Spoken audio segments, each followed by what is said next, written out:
In Vienna, the United States and Iran are set to begin indirect talks aimed at bringing the two countries into full compliance with the 2015 nuclear deal. Iran has overstepped the accord's limits on its nuclear program in response to Washington's withdrawal from the accord in 2018.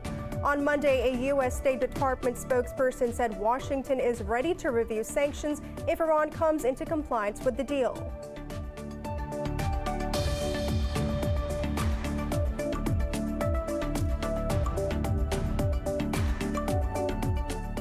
In Afghanistan, the Taliban claim that they have killed at least 6 policemen at a security checkpost in Nangarhar province. In a tweet, the Taliban spokesperson said a group also sieged a huge cache of weapons and ammunition.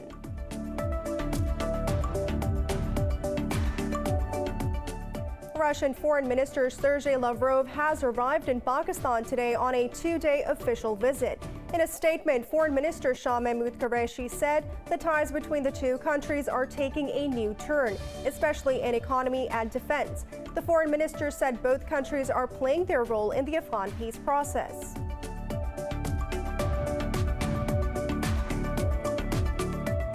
Israel's President Reuven Rivlin has selected Prime Minister Benjamin Netanyahu to form a new government after inconclusive election.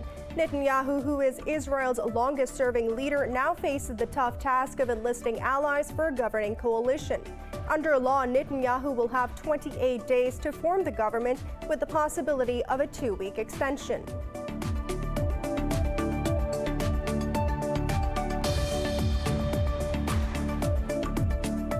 India has reported nearly 97,000 new COVID-19 infections and 446 deaths in the last 24 hours.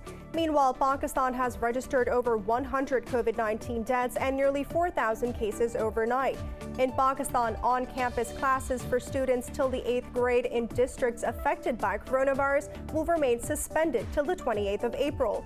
Globally, the virus has claimed over 2.85 million lives and infected over 131 million others.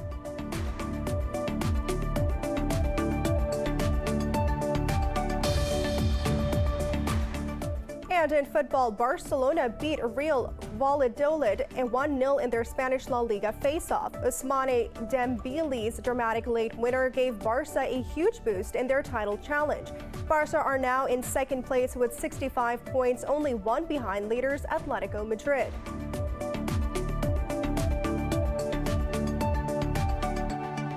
For more news and details, stay tuned. We'll be right back after a short break.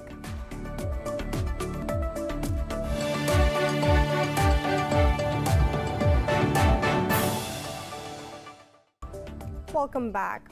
In Vienna, the United States and Iran are set to begin indirect talks aimed at bringing the two countries into full compliance with the 2015 nuclear deal. Iran has overstepped the accord's limits on its nuclear program in response to Washington's withdrawal from the accord in 2018.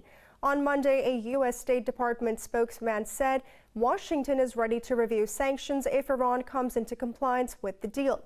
He said U.S. will not entertain any unilateral consensus to induce Iran to a better place.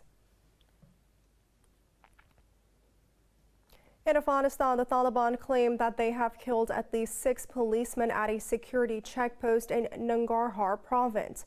In a tweet, a Taliban spokesman said the group also seized a huge cache of weapons and ammunition. This comes a day after the White House said President Joe Biden needs more time to make a decision on the withdrawal of troops from Afghanistan. It said the U.S. is finding it hard to meet the May 1st deadline due to logistical reasons. Russian Foreign Minister Sergei Lavrov has arrived in Pakistan on a 2-day official visit. According to reports, he will hold separate meetings with Prime Minister Imran Khan and Foreign Minister Shah Mahmood Qureshi. In a statement, Qureshi said the ties between the two countries are taking a new turn, especially in trade, economy, and defense.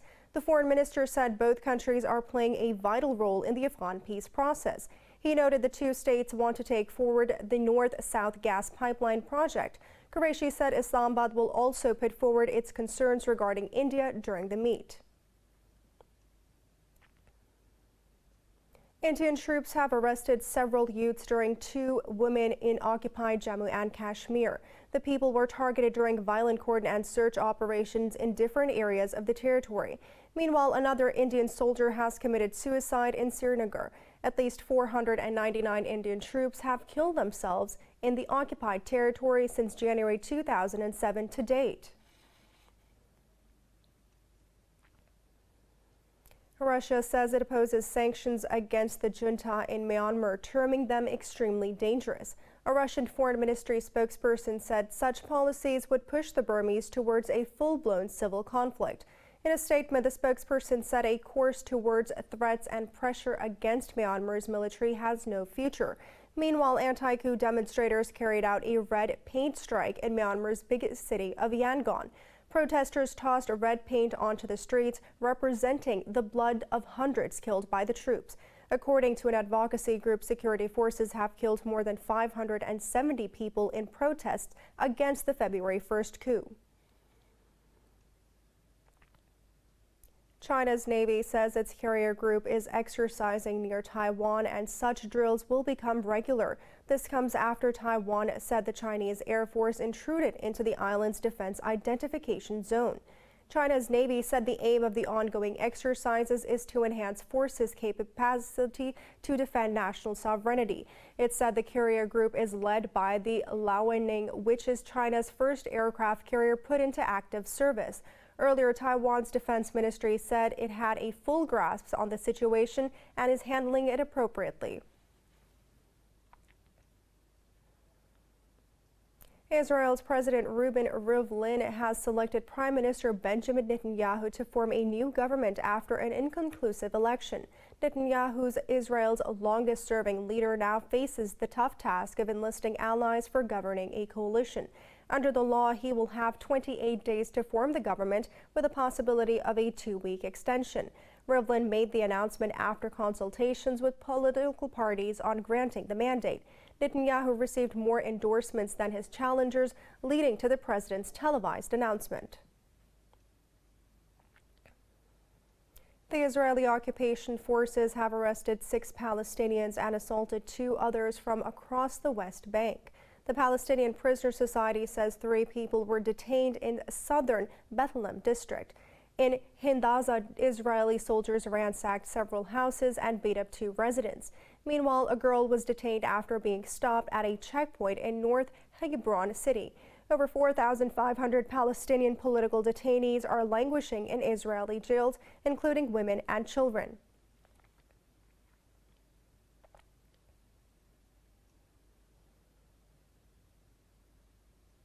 Jordan's Prince Hamza has pledged alliance to King Abdullah bin Hussein after mediation by the royal family. This comes 2 days after he was placed under house arrest after being accused of involving in an attempted coup. In a letter, the prince placed himself at the monarch's disposal and vowed to remain committed to the constitution. He said the interests of the homeland must remain above every consideration, and the king's efforts to protect Jordan and its national interests must be supported. The former heir denies the allegations of conspiracy. Ukraine's military says 2 of its soldiers have been killed by pro-Russian separatists in the eastern Donbass region. It comes as Moscow and Washington held contacts on the Donbass situation. Russia warned the U.S. of consequences over its provocative coordinated policy in the region. In a statement, Deputy Foreign Minister Sergei Ryabkov said Moscow has observed more provocative behavior of Kiev and its Western benefactors. Kiev says Russia has been building up its forces near Ukraine's eastern borders in recent weeks. However, the Kremlin says Russian military movements pose no threat to Ukraine or anyone else. Earlier, United States, Britain, the European Union, and NATO countries expressed support for Ukraine.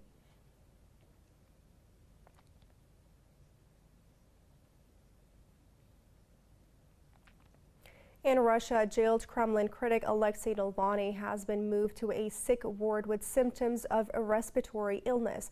Navalny has also been tested for coronavirus after he said he had contracted a high fever and cough.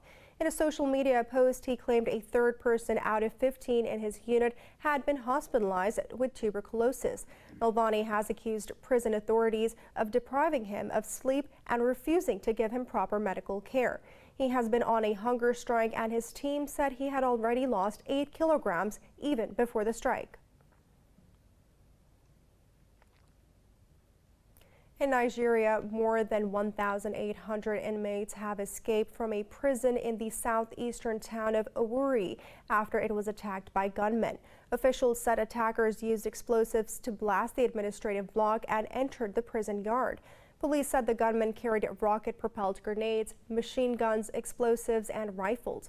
President Muhammadu Buhari has called the attack an attack of terrorism carried out by anarchists. Police have blamed the banned separatist group of the indigenous people of Biafra for the attack, but a spokesperson for the group has denied involvement. India has reported nearly 97,000 COVID-19 cases and 446 deaths in the last 24 hours. Many Indian states have asked Prime Minister Narendra Modi to widen the vaccination drive following a surge in infections. Globally, the virus has claimed more than 2.85 million lives and infected over 131 million others. More about the coronavirus in this report.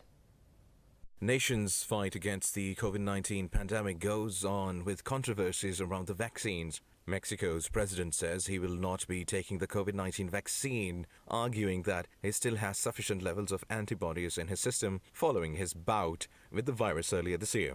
Meanwhile, a U.S. judge has dismissed a lawsuit accusing the World Health Organization of gross negligence in responding to the pandemic. Washington has named former U.S. Aid Administrator Gail Smith as the coordinator for global COVID-19 response. Smith said the U.S. would assume global leadership to respond to present and future health crises. Our challenges now are two. First, to shorten the lifespan of a borderless pandemic that is destroying lives and livelihoods all over the world. And the second is to ensure that we can prevent, detect, and respond to those future global health threats we know are coming. New Zealand's Prime Minister Jacinda Ardern says quarantine-free travel with Australia will start on April 19th. Meanwhile, Australia said it has not yet received more than 3 million AstraZeneca doses amid export curbs by the European Union. Over in Europe, German authorities warned that the country needs a bridge lockdown. This could include further restrictions until the vaccine rollout is at a later stage.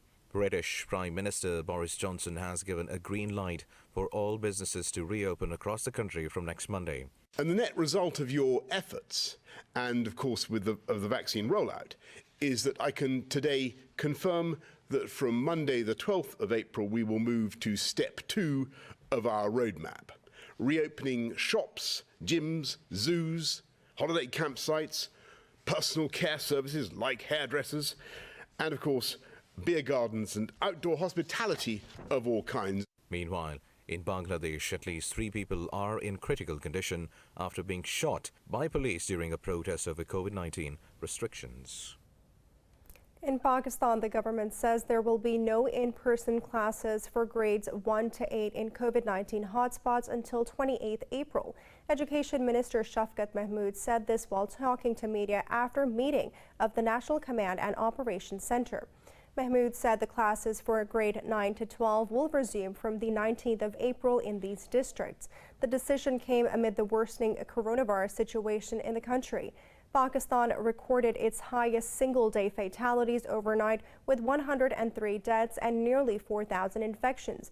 The country's death toll is approaching 15,000, while the total caseload has surged past 696,000. Meanwhile, Planning Minister Asad Umar said the total number of vaccinations carried out so far has crossed 1 million.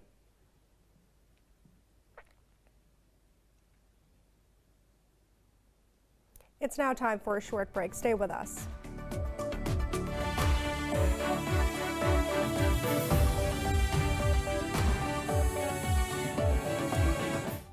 Welcome back. In the U.S., Minneapolis police chief says kneeling on George Floyd's neck violated the department's restraint policy. At the murder trial, Medrana Arredondo testified Derek Chauvin's conduct was against police ethics. Talking to the jury, Arredondo said Chauvin did not follow his training, which emphasizes the sanctity of life. Arredondo said the use of force should have ended once Floyd stopped resisting. He added Chauvin escalated the situation even as Floyd fell unconscious. When Mr. Floyd was no longer responsive and even motionless, to continue to apply that level of force to a person proned out, handcuffed behind their back, that in no way, shape, or form is anything that is by policy. It is not part of our training, and it is certainly not part of our ethics or our values. The 19-year-old police veteran Chauvin has pleaded not guilty to charges of murder and manslaughter. Now moving on, Venezuela says it has created a special military unit for an area on its border with Colombia. The region has been marred by clashes between troops and illegal armed groups since last month. Venezuela's Defense Minister Vladimir Pedrino Lopez said 8 soldiers have been killed and 34 others injured in the fighting. In a press conference, Pedrino said security forces have killed 9 members of the armed groups. He said 33 people are being prosecuted by the military's justice system. The minister said Caracas will not allow criminals or drug traffickers to come to the Venezuelan territory. China has reported an outbreak of African swine fever in the northwest Xinjiang region. In a statement, China's agriculture ministry said the outbreak occurred on a Xinjiang farm with 599 pigs. It said 33 pigs were infected while 6 of them died. It added that the remaining live pigs in the affected area have been culled.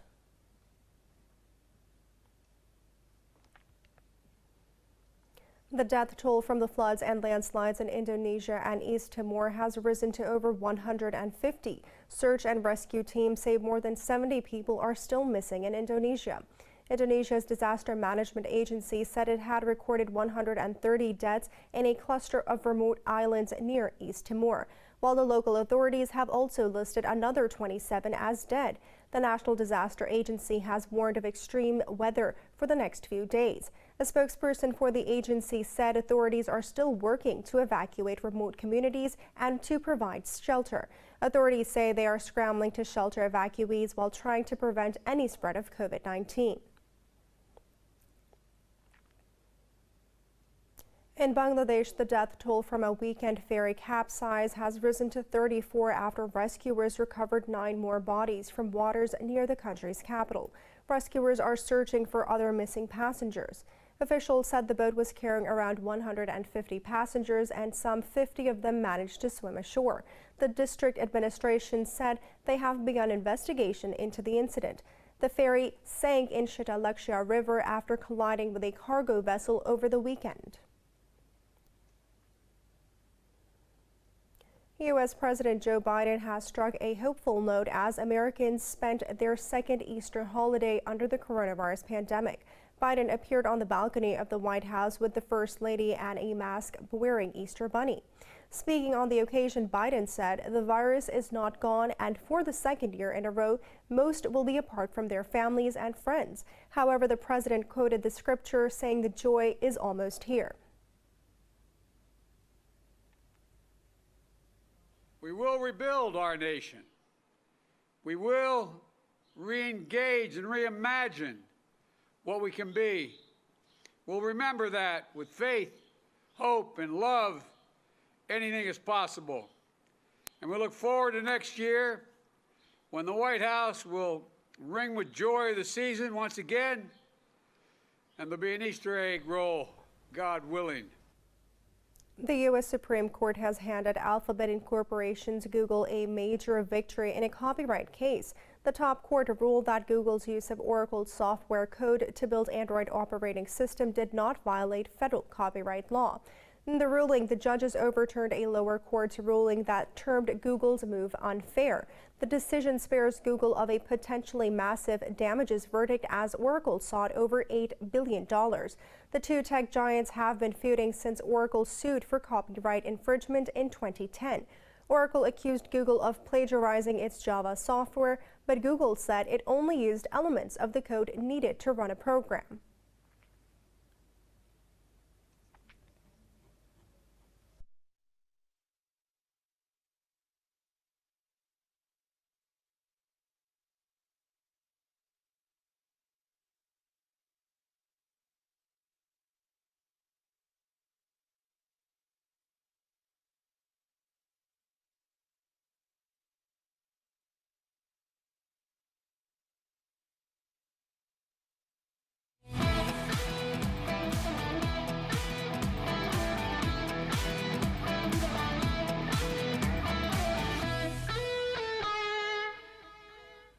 In football, Barcelona beat Real Valladolid 1-0 in their Spanish La Liga face-off. This comes as Barcelona's sixth consecutive league win.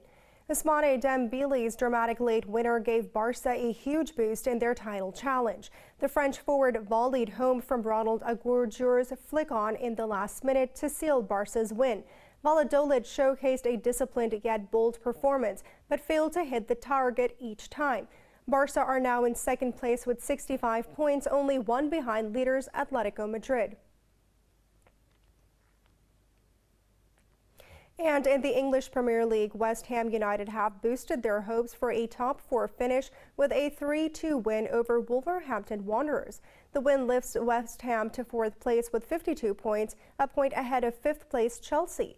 Jesse Lingard, Pablo Fornals, and substitute Jared Bowen fired the Hammers into a 3-0 lead. Lander Dendonker's Fabio Silva pulled two back for the home side, but failed to avert their defeat. The Wolves remain on 14th place with 35 points. Meanwhile, Crystal Palace held Everton to a 1-1 draw, further dampening Everton's hopes of securing European football next season.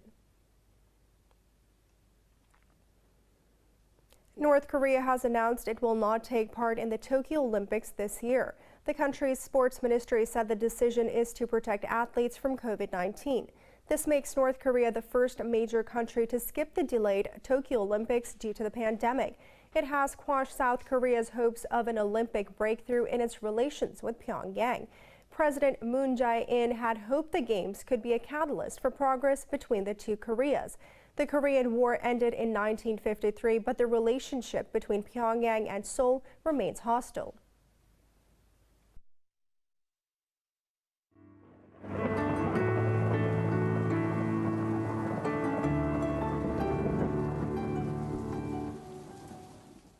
It's now time to take a look at the weather around the world.